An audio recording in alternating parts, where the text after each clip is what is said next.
Hello friend, स्वागत है आपका अपने चैनल शॉर्ट हैंड स्टेनो आशुलिपि में। आज का डिक्टेशन है हिंदी आशुलिपि ओपी शुक्ला भाग 6 80 वर्ड पर मिनट अभ्यास 10। डिक्टेशन शुरू होगी 5 सेकंड बाद।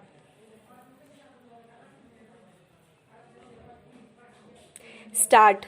उपाध्यक्ष महोदय, इस समय देश के सामने सबसे बड़ी समस्या खाने पीने की चीज़ों की है।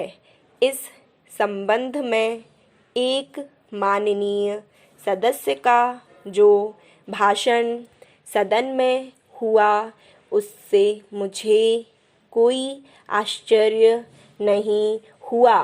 मैं इस बात को मानता हूँ और सारे देश के लोग भी मानते हैं। मैं समझता हूँ कि विरोधी पक्ष के लोग भी मानते हैं कि आज देश में गल्ले की कमी है, परंतु प्रश्न यह है कि इस गल्ले की कमी को हम किस तरह से पूरा कर सकते हैं। अपने ही देश में उत्पादन बढ़ाकर के या दूसरे देशों में जिस तरह से हम गल्ला मंगवा रहे हैं उसी तरह से मंगवाकर क्या कमी पूरी करें। आज लोगों में गल्ले की कमी की वजह से उत्तेजना फैल रही है, परेशानी बढ़ रही है और दिक्कतें बढ़ रही हैं। यह बिल्कुल स्पष्ट है। खास तौर से कुछ दिन पहले केरल के संबंध में इस सदन में बहस हुई।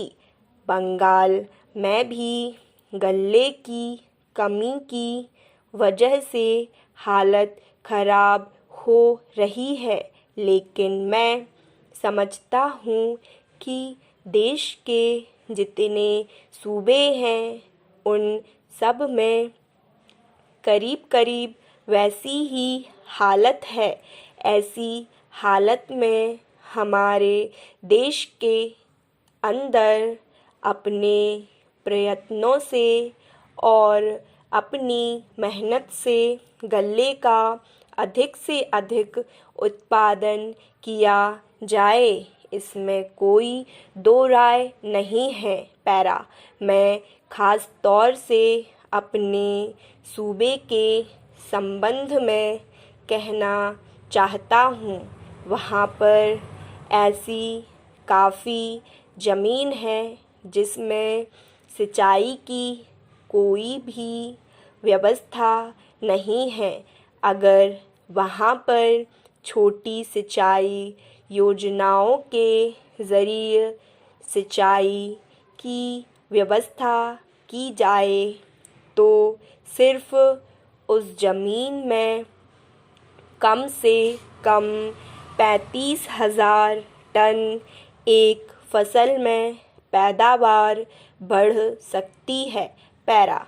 उपाध्यक्ष महोदय, जहाँ पर उत्पादन बढ़ाने और दूसरे देशों के ऊपर निर्भर नहीं रहने की बात है, हमें देखना होगा कि सिंचाई की व्यवस्था और खाद इन दोनों में किसकी आवश्यकता पहले है। मैंने पहले भी यह कहा कि खाद के ऊपर अगर ज़्यादा जोर दिया गया और सिंचाई के कामों की उपेक्षा की गई तो नतीजा यह होगा कि जिन राज्यों में सिंचाई की अधिक से अधिक व्यवस्था है वहीं पर इसका उपयोग हो सकता है। अनाज की कमी वाले इलाकों में जहाँ पर सिंचाई की व्यवस्था नहीं है, उत्पादन नहीं होगा। इस संबंध में मैं एक बात और कहना चाहता हूँ कि देश में जो कुछ भी हम पैदा करते हैं इसका वितरण ठीक प्रकार से होना चाहिए। स्टॉप।